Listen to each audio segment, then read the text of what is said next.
మందు షాపులో నిలబెట్టుకున్నారు. ఇదేనా రాజశేఖర రెడ్డి గారి ఆశయాలను నిలబెట్టడం అంటే? పూర్తి మద్యపాన నిషేధం అని చేస్తామన్న వారు ఈ రోజు మద్యం మాఫియా చేస్తున్నారు, లిక్కర్ మాఫియా చేస్తున్నారు. ప్రపంచంలో ఎక్కడా లేదు ఇట్లా క్యాష్ తీసుకొని మాత్రమే మద్యం అమ్మడం. అంటే క్యాష్ మాత్రమే తీసుకుంటున్నారంటే ఎంత మద్యం అమ్ముతున్నారో ఎవరికీ తెలియదు. స్టేట్ ట్యాక్స్ కట్టడం లేదు, సెంట్రల్ ట్యాక్స్ కట్టడం లేదు. మొత్తం ఈ డబ్బులన్నీ వైసీపీ నాయకులకే పోతున్నాయి. మొత్తం మద్యం మాఫియా నడుపుతున్నారు.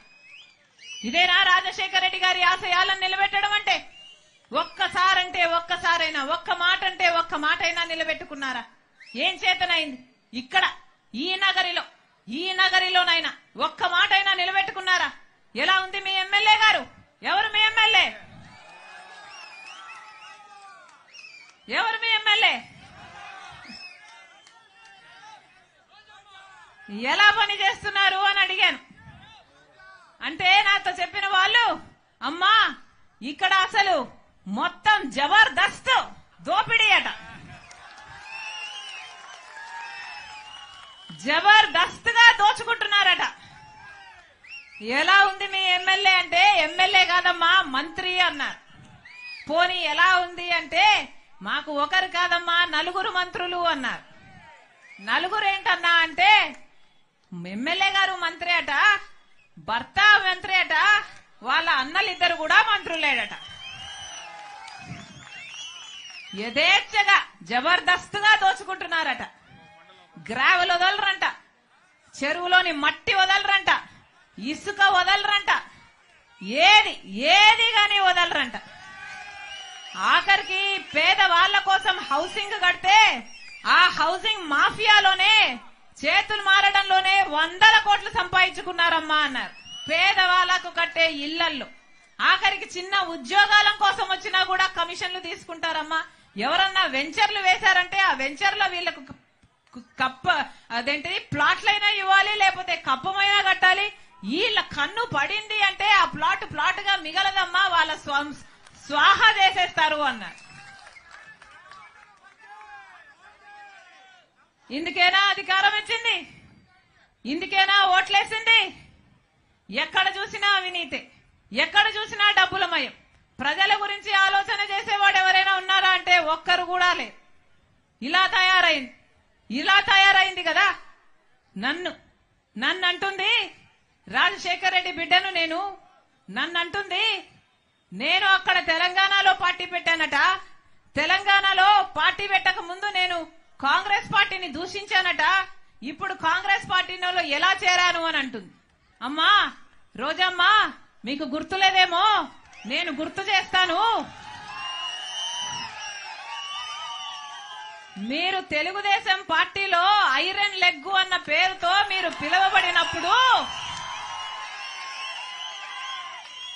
రాజశేఖర రెడ్డి గారి గురించి మీరు ఎంతగా దూషణలు చేశారో ప్రజలు ఇంకా గుర్తే ఉన్నాయి. రాజశేఖర రెడ్డి గారు అంత మహామనిషిని పట్టుకొని రాజశేఖర రెడ్డి గారి గురించి మాట్లాడిన మాట పిచ్చి వాగుడు. రాజశేఖర రెడ్డి గారి పంచ విప్పి కొడతాను అన్న పిచ్చి మాటలు మాట్లాడిన ఆవిడ ఈ రోజా నా గురించి మాట్లాడుతుందా? రాజశేఖర రెడ్డి బిడ్డను నేను. రాజశేఖర రెడ్డి గారు ఈ ప్రపంచంలో నన్ను ప్రేమించినంతగా ఎవరిని ప్రేమించలేదు. అసలు రాజశేఖర రెడ్డి గారిని గౌరవించని చోటున నేను కనీసం ఊపిరి కూడా తీసుకోలేను. ఈ రోజు కాంగ్రెస్ పార్టీలో రాజశేఖర రెడ్డి బిడ్డ చేరింది అంటే ఎందుకు చేరింది? ఎందుకంటే వాళ్లకు రాజశేఖర రెడ్డి గారి మీద అపారమైన గౌరవం ఉంది అని నేను నిర్ధారించుకున్న తర్వాతనే కాంగ్రెస్ పార్టీలో చేరాను. మణిపూర్ ఘటనలో ఈ వైసీపీ క్రైస్తవులయ్యుండి వైసీపీ నిలవకపోయినా మణిపూర్ లో క్రైస్తవుల కోసం కాంగ్రెస్ పార్టీ నిలబడింది కాబట్టి నేను కాంగ్రెస్ పార్టీలో చేరాను.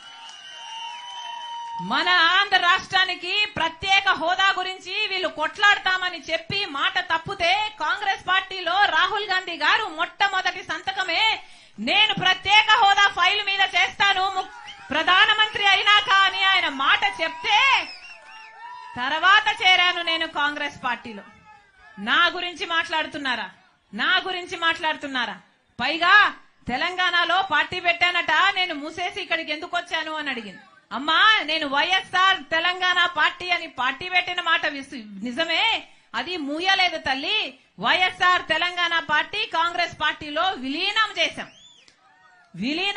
కాబట్టి కాంగ్రెస్ పార్టీ ఎంత కాలం బతికుంటుందో వైఎస్ఆర్ తెలంగాణ పార్టీ కూడా కాంగ్రెస్ పార్టీలో భాగమై బతికే ఉంటుంది.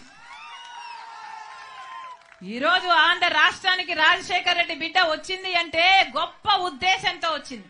ఎందుకంటే నా పుట్టింటికి ఇక్కడ అన్యాయం జరుగుతుంది కాబట్టి ఇక్కడ ప్రత్యేక హోదా తేవాల్సిన బాధ్యత నా మీద కూడా ఉంది కాబట్టి ఈ రోజు ఆంధ్ర రాష్ట్రానికి వచ్చింది. అక్కడ తెలంగాణలో మేము చేసిన పాదయాత్రకు పోరాటానికి అక్కడ ఒక నియంత్రణ దించింది రాజశేఖర రెడ్డి బిడ్డ. ఇక్కడ ఈ నియంత్రణలు దించడానికి రాజశేఖర రెడ్డి బిడ్డ మళ్ళీ ఇక్కడ అడుగు పెట్టింది.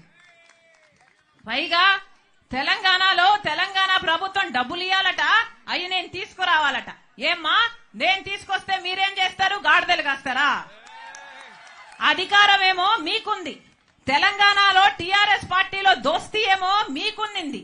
ఈ 5 సంవత్సరాలు వాళ్ళని కౌగులించుకున్నారు, వాళ్ళ స్వీట్లు తినిపించుకున్నారు, వాళ్ళకు అన్నాలు పెట్టుకున్నారు, వాళ్ళని కలిశారు, పక్కపక్క నవ్వారు. మరి మనకు రావాల్సిన డబ్బులు అప్పుడు గుర్తు రాలేదా? అప్పుడు ఒక పేపర్ ముక్క వాళ్ళ చేతుల్లో పెట్టి మాకు డబ్బులు రావాలని ఎప్పుడైనా అడిగారా? వాళ్ళు వినకపోతే అక్కడే వాళ్ళ ఇంటి ముందరే కూర్చొని ధర్నాలు ఎప్పుడైనా చేశారా? మీకు చేతనయిందా? మీకు దమ్మున్నిందా? ఆ డబ్బులేమో అప్పుడు రావాల్సినవి మీకు గుర్తులేవు. ఇప్పుడు మేము మిమ్మల్ని నిలదీస్తుంటే మా గురించి మాట్లాడుతున్నారా? మీరా మాకు చెప్పేది? మీతో నీతులు చెప్పించుకునే పరిస్థితిలో లేదు. మీరు ఒక మహిళ, ఒక ఎమ్మెల్యే, ఒక మంత్రి, కనీసం మీ నియోజకవర్గానికి ఏమైనా చేసుకోగలిగారా? ఏం చేసుకోగలిగారు? రాజశేఖర రెడ్డి గారు ఆ డిటిపి పెట్టారు. రాజశేఖర రెడ్డి గారి టైంలో శాంక్షన్ అయింది. అది కలుషితంగా, నీళ్లు కలుషితం కాకుండా ఉండడానికి రాజశేఖర రెడ్డి గారు శాంక్షన్ చేస్తే కనీసం దాన్ని నడపడం చేతనైందా మీకు?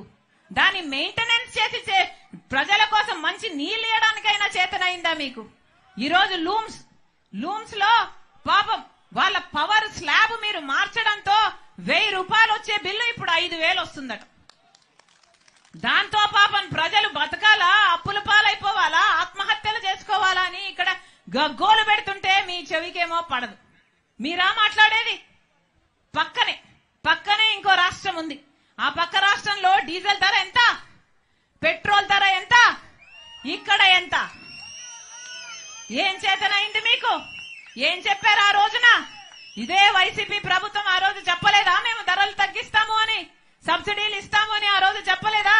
అంతెందుకు, మందు బాటలు కూడా పక్క రాష్ట్రంలో తక్కువేనట. ఇక్కడ క్వార్టర్ బాటిల్ ఎంత, అక్కడ క్వార్టర్ బాటిల్ ఎంత? అది కూడా చేత కాలేదు కదా మీకు? మీరా మాట్లాడేది? మీరా నీతులు చెప్పేది? సరే, మీరు